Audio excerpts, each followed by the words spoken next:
Today, let me start with the first chapter in your textbook, Footprints Without Fate.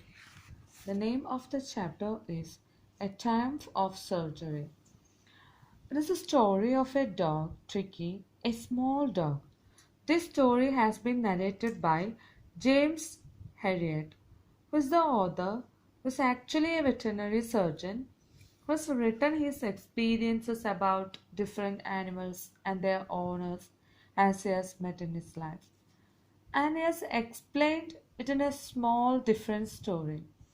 Here is also about Mrs. Pumphrey, who is the owner of a dog named Tricky.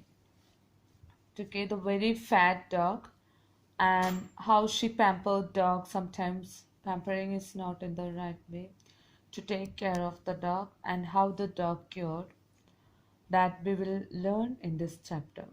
So let me start the chapter, A Triumph of Surgery. Actually, what is the meaning of a triumph? Triumph means victory or winning over something. And what is surgery? We all know that surgery is operation, but here it means a hospital or a private clinic. Okay. So let's move on to the lesson, A Triumph of Surgery. First paragraph. I was really worried about Tricky this time. I had pulled up my car when I saw him in the street with his mistress, and I was shocked at his appearance. He had become hugely fat, like a bloated sausage, with a leg at each corner. His eyes, bloodshot and rheumy, stared straight ahead, and his tongue lolled from his jaws. Here, the narrator, who's the narrator? Narrator is James Herriot. He's just moving about or was driving his car, and at that time he saw Tricky. So he stopped. Pulled up means he stopped his car, and he saw Tricky. Actually, it was Tricky. Tricky is a pet dog. When he saw Tricky, he stopped his car. Tricky is a pet dog owned by a rich lady. So he saw the Tricky walking with his mistress. And he was shocked at the appearance of Tricky. Why he was shocked? He had become hugely fat. He had become extraordinarily fat. It looks like a bloated sausage. You know how a sausage looks like? It's round and long. So if you put water for some time in it, it will imbibe a lot of water and it will expand. That is called bloating. Bloating actually means that it's swollen sausage. That, and as if two legs were inserted at both its corner. And when he noticed him, his eyes are bloodshot, which means that red in color. His eyes are red in color, and it's rheumy. Rheumy means that its eyes are watery, and its tongue was just rolling out of its mouth. So it's just hanging like that. It's hanging from its jaws. Okay. Miss Pumphrey hastened to explain. He was so listless, Mr. Herriot. He seemed to have no energy.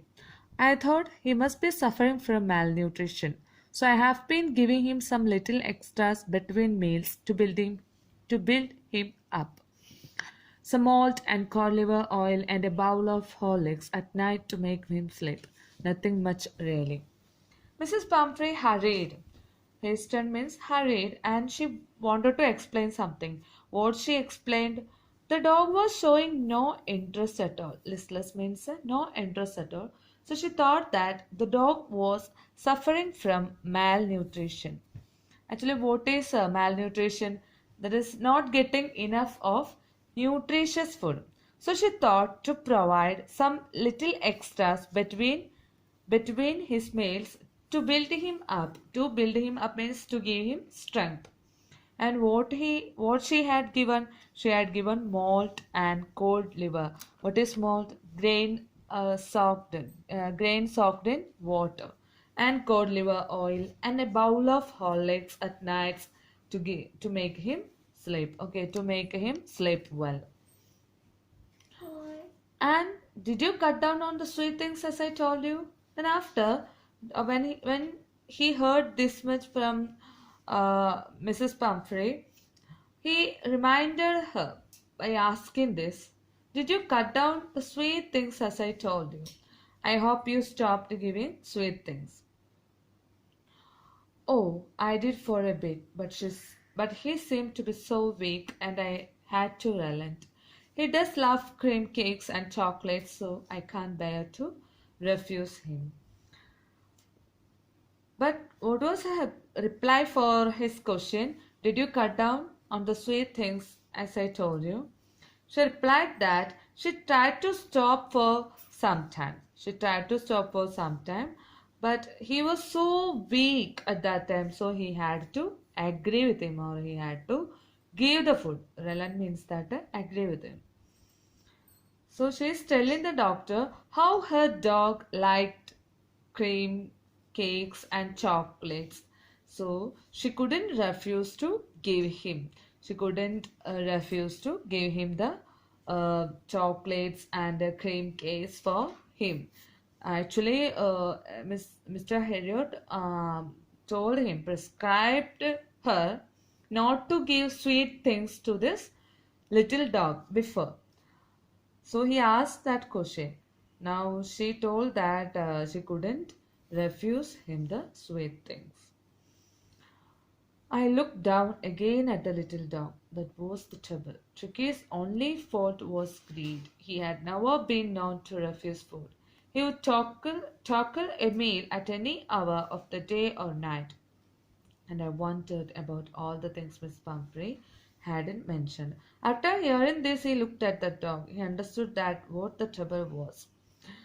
Actually, because he was eating too much, especially he was eating the sweet things. Tricky was greedy. It wanted to eat more and more. It cannot refuse any kind of food. He would eat up. He would eat it up at any time of the day or night if you give it food.